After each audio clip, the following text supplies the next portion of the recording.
CM news आजच्या ठळक बातम्या. मराठा आरक्षणाच्या मुद्द्यावरून राजकीय नेत्यांमध्ये दोन गट पडले आहेत.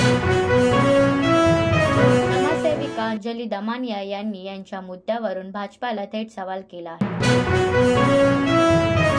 मोदी सरकारचा निरोप समारंभाची वेळ जवळ आली असे म्हणत ठाकरे गटाने खासदार संजय राऊत यांनी नरेंद्र मोदी सरकारवर पुन्हा हल्लाबोल केला आहे. बारामती म्हणजे पवार कुटुंबाचा गड आहे. या पवार कुटुंबामधील आणखीन एक नवीन चेहरा राजकारणात येणार आहे.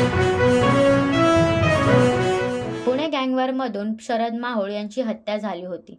गणेश मारणे या मुख्य आरोपीला या प्रकरणात अटक झाली आहे. यावर स्वाती माहोळेचा धक्कादायक दावा आहे.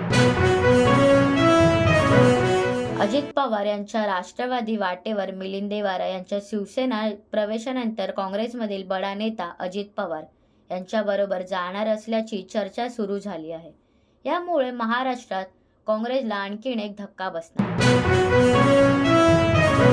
मुंबईत 6 ठिकाणी बॉम्ब ठेवण्यात आल्याचा एक धमकी मेसेज मुंबई वाहतूक पोलीस नियंत्रण कक्षेला आला आहे.